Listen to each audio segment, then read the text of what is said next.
I was walking home from a game day right now, this is kind of what it would look like. There are cars whizzing by me here on the right, and let me emphasize again, there are no sidewalks. That's right, I'm here on Woodrow Street where the Red Cross responded to a house fire yesterday that displaced 3 people. Now, we don't know the exact location of the house, but we do know that everyone inside is okay. But this is now prompting more concerns about fire safety as we head into those colder months. Yes, that's right. Just hours ago, Susan Smith faced the parole board from her prison in Greenwood, South Carolina, and was found not eligible for parole. But it did not come without pleading, and in tears, she had this to say to the court. So here is the completed bike lane, and as you can see, it runs all the way down here on River Drive, and it has enough room so that both the drivers and the bikers can stay safe on the road.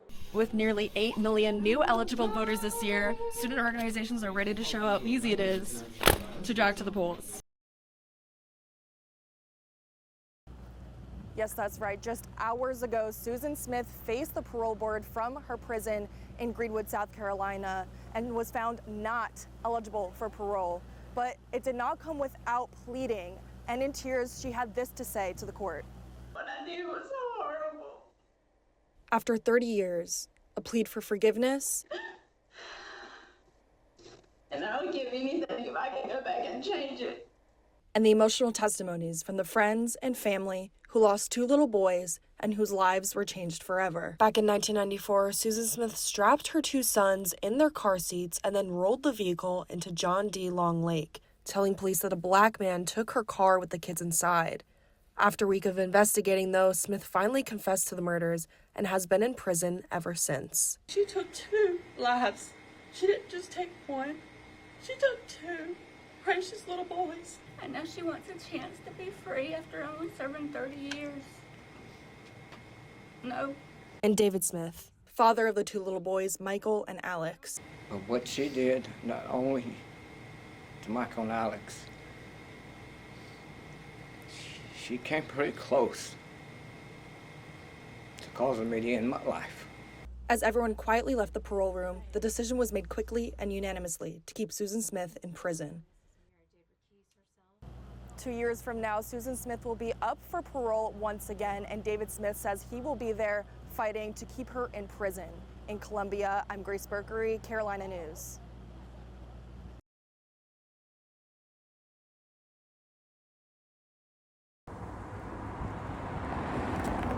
Williams-Brice Stadium is quiet now, but on game days, it hosts up to 80,000 fans. For sophomore Biffy Skeels, getting home after that buzzer hit 0 brings back a memory she'd rather forget. It was silent, it was eerie, it was scary. I mean, I'm a teenage girl at the time, and I'm like, oh God, I'm gonna get kidnapped. During Parents Weekend 2023, Skeels and her dad faced a 50-minute walk back to her dorm, with no sidewalks, no streetlights, and no Ubers. And it kept getting darker, and there were fewer and fewer streetlights. We were passing shady abandoned buildings, and all these different people who had a little bit too much fun at the game.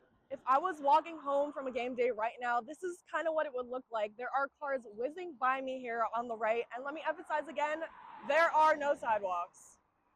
USCPD's Captain Grabsky says it's due to the city's design, so he encourages students to use the game day shuttles and ride shares instead. If students feel unsafe, that they should utilize a different form of transportation other than walking.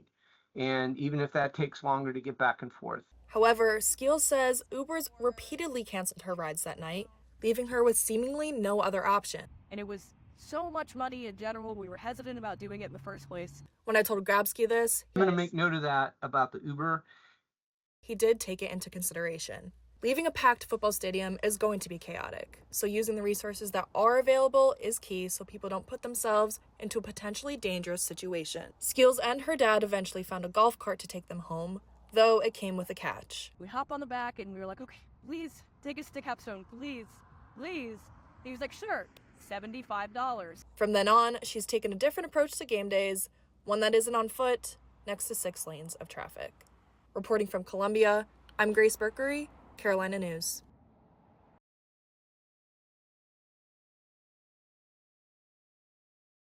Tia isn't just a dog to Thomas Jacobs. She's his lifeline, helping him face challenges that go beyond the everyday. She warns me if I'm going to have a seizure in advance, usually by pawing at me.